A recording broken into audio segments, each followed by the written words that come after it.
भारत के हथियारों की सत्या के शुभ समाचार का वक्त हो गया है, जिसमें एक नया वायुवीर जुड़ गया है जो दुश्मनों पर बहुत गंभीर घाव करने के लिए तैयार है।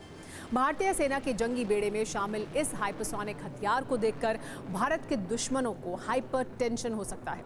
दरअसल डीआरडीओ ने लंबी दूरी की हाइपरसोनिक मिसाइल की सफल टेस्टिंग की है, जिसकी रेंज 1500 किलोमीटर है और रफ्तार ऐसी है कि बड़े बड़े मिसाइल डिफेंस सिस्टम उसके सामने पानी मांगेंगे। डीआरडीओ ने इस हाइपरसोनिक मिसाइल को ओडिशा के तट के पास एपीजे अब्दुल कलाम आजाद द्वीप से लॉन्च किया था और इस खबर में भारत के लिए गर्व वाले पोषक गुणों की मात्रा बहुत ज्यादा है। इस स्वदेशी हाइपरसोनिक मिसाइल की रेंज 1500 किलोमीटर से ज्यादा है। इस मिसाइल से हवा, पानी और जमीन तीनों जगह से दुश्मन पर हमला किया जा सकता है। हाइपरसोनिक मिसाइल के लॉन्च के बाद इसकी रफ्तार 6200 किलोमीटर प्रति घंटे तक पहुंच सकती है, जो ध्वनि की स्पीड से भी 5 गुना ज्यादा है। यानी ये 6200 किलोमीटर प्रति घंटे की रफ्तार से अपने दुश्मन को नेस्तनाबूद कर सकती है। सबसे बड़ी बात यह है कि इसे लॉन्च किए जाने के बाद इसके टारगेट में बदलाव किया जा सकता है।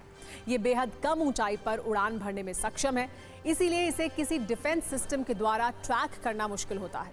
इस मिसाइल का स्पेशल इफेक्ट यह है कि इसे परमाणु हथियार के साथ भी लॉन्च किया जा सकता है। 3, 2, 1, now.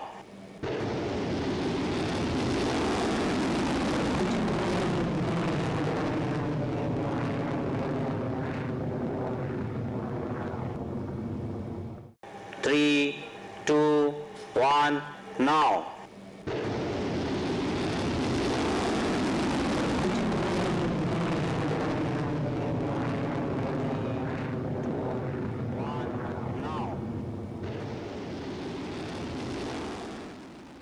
आपने कई बार ये सुना होगा हाइपरसोनिक मिसाइल लॉन्च हो गई, इसकी रेंज इतने 1000 किलोमीटर है।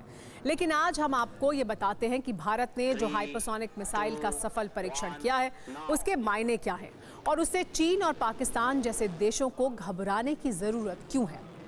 दरअसल किसी संकट या युद्ध की परिस्थिति में भारत से इस मिसाइल का श्री गणेश किया जाएगा तो चीन और पाकिस्तान तक बारूदी क्लेश होगा। जैसे मिसाइल को अगर श्रीनगर से लॉन्च किया गया तो ये आसानी से लाहौर तक तबाही मचा सकती है। अगर जैसलमेर से उड़ान भरी तो करीब 800 किलोमीटर दूर इस्लामाबाद में बारूदी कोहराम मचा सकती है और अगर अमृतसर से लॉन्च किया जाता है तो करीब 1100 किलोमीटर दूर कराची धुआं धुआं हो जाएगा, क्योंकि इसकी रेंज 1500 किलोमीटर है और इस लिहाज से पाकिस्तान के सभी बड़े शहर इसकी जद में होंगे। इसी तरह अगर इसे अरुणाचल प्रदेश से चीन की ओर टारगेट करके लॉन्च किया जाए तो 1500 किलोमीटर की रेंज में जिनपिंग के कई शहर भी इस हाइपरसोनिक मिसाइल की जद में होंगे। इस हाइपरसोनिक मिसाइल से जुड़ा एक शुभ समाचार ये भी है कि इसके सफल टेस्टिंग के बाद भारत उन चुनिंदा देशों के ग्रुप में शामिल हो गया है जिसके पास ऐसी सैन्य तकनीक है। हाइपरसोनिक मिसाइल अब तक अमेरिका, रूस और चीन के पास है।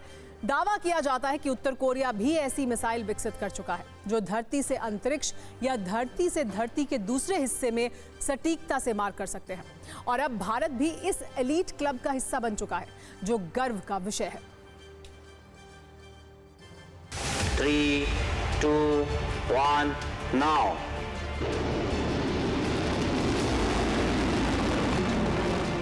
इंडिया आज उस निश टेक्नोलॉजी, टॉप मोस्ट टेक्नोलॉजी को अचीव कर पाया है। देश, पूरी दुनिया के देश इंक्लूडिंग लेटर से जर्मनी को ले लीजिए, फ्रांस को ले लीजिए, इजराइल को ले लीजिए, ईरान को ले लीजिए, इन सब की कोशिश है कि वो इस टेक्नोलॉजी को हासिल कर पाए।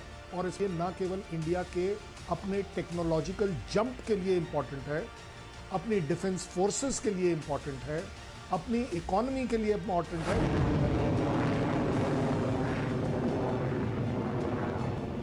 वो 5 गुना आपकी आवाज़ से जो ट्रेवल करने की स्पीड है उससे ज़्यादा ट्रेवल करती है। सो इसको अपने आप में इंटरसेप्ट कर पाना बड़ा मुश्किल है, इसे डिटेक्ट कर पाना एक बहुत मुश्किल कार्य है और उसको कंटिन्यूअस सर्वेलेंस में कर उसे गिरा पाना एक नियरली इम्पॉसिबल बात है। जहाँ तक न्यूक्लियर टिप्ड भी हो सकती है, ये सबसे बड़ी बात ये भी एक है कि हम कहीं पर भी एक न्यूक्लियर बॉम्ब गिरा सकते हैं। हमारी पॉलिसी हो या ना हो वो एक अलग बात है, बट ये काबिलियत और क्षमता होना अपने आप में बहुत बड़ी बात है।